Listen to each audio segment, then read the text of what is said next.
حضرت صلی اللہ علیہ وآلہ وسلم پر وحی کا ابتدائی دور اچھے سچے پاکیزہ خوابوں سے شروع ہوا۔ آپ خواب میں جو کچھ دیکھتے وہ صبح کی روشنی کی طرح صحیح اور سچا ثابت ہوتا۔ پھر من جانب قدرت آپ تنہائی پسند ہو گئے اور آپ نے غار حرا میں خلوت نشینی اختیار فرمائی اور کئی دن اور رات وہاں مسلسل عبادت اور یاد الہی و ذکر میں مشغول رہنے لگے۔ جب تک گھر آنے کو دل نہ چاہتا توشہ ہمراہ لیے ہوئے وہاں رہتے۔ توشہ ختم ہونے پر ہی اہلیہ محترمہ حضرت خدیجہ رضی اللہ تعالی عنہا کے پاس تشریف لاتے اور کچھ توشہ ہمراہ لے کر پھر وہاں جا کر خلوت گزین ہو جاتے۔ یہی طریقہ جاری رہا یہاں تک کہ آپ پر حق منکشف ہو گیا اور آپ غار حرا ہی میں قیام پذیر تھے کہ اچانک حضرت جبرائیل علیہ السلام آپ کے پاس حاضر ہوئے اور کہنے لگے کہ اے محمد پڑھو۔ آپ فرماتے ہیں کہ میں نے کہا کہ میں پڑھنا نہیں جانتا۔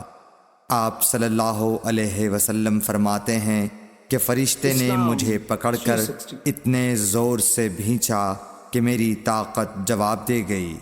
پھر مجھے چھوڑ کر کہا پڑھو۔ میں نے پھر وہی جواب دیا کہ میں پڑھا ہوا نہیں ہوں۔ اس فرشتے نے مجھ کو نہایت ہی زور سے بھینچا کہ مجھ کو سخت تکلیف محسوس ہوئی۔ پھر اس نے کہا کہ پڑھ۔ میں نے کہا میں پڑھا ہوا نہیں ہوں۔ فرشتے نے تیسری بار مجھ کو پکڑا اور تیسری مرتبہ پھر مجھ کو بھینچا۔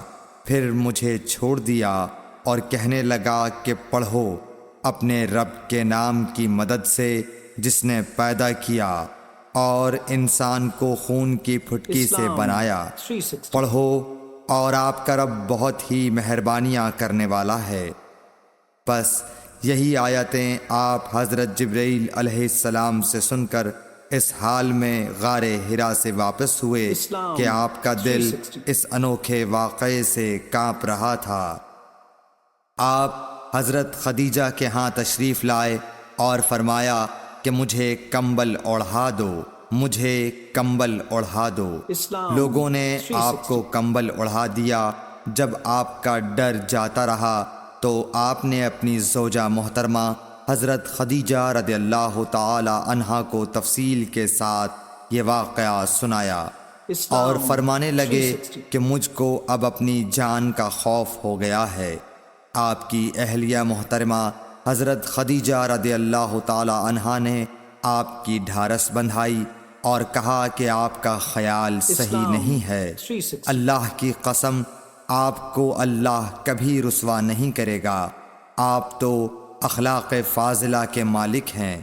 آپ تو کنبہ پرور ہیں، بے کسوں کا بوجھ اپنے سر پر رکھتے ہیں، مفلسوں کے لیے آپ کماتے ہیں، مہمان نوازی میں آپ بے مثال ہیں اور مشکل وقت میں آپ امر حق کا ساتھ دیتے ہیں۔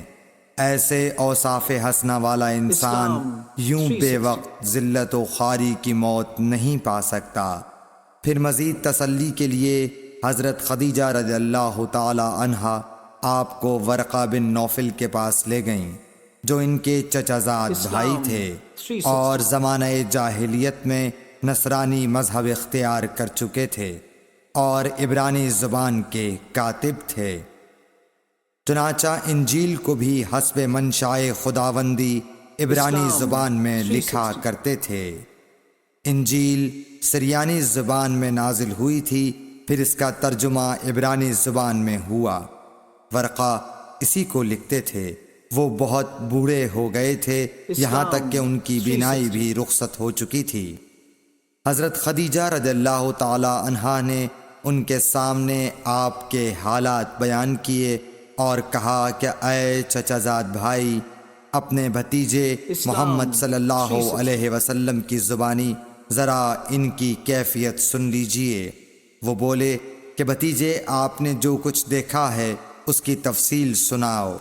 چنانچہ آپ صلی اللہ علیہ وآلہ وسلم نے از اول تا آخر پورا واقعہ سنایا، جسے سن کر ورقہ بے اختیار ہو کر بول اٹھے کہ یہ تو وہی ناموس معزز رازدان فرشتہ ہے جسے اللہ نے حضرت موسیٰ علیہ السلام پر وحی دے کر بھیجا تھا۔ کاش میں آپ کے اس عہد نبوت کے شروع ہونے پر جواں عمر ہوتا، کاش میں اس وقت تک زندہ رہتا جبکہ آپ کی قوم آپ کو اس شہر سے نکال دے گی۔ رسول کریم صلی اللہ علیہ وآلہ وسلم نے یہ سن کر تعجب سے پوچھا کہ کیا وہ لوگ مجھ کو نکال دیں گے، حالانکہ میں تو ان میں صادق و امین و مقبول ہوں؟ ورقہ بولا، ہاں یہ سب کچھ سچ ہے، مگر جو شخص بھی آپ کی طرح امر حق لے کر آیا لوگ اس کے دشمن ہی ہو گئے ہیں۔ اگر مجھے آپ کی نبوت کا وہ زمانہ مل جائے تو میں آپ کی پوری مدد کروں گا، مگر ورقہ کچھ دنوں کے بعد انتقال کر گئے، پھر کچھ عرصے تک وحی کی آمد موقوف رہی۔ صحیح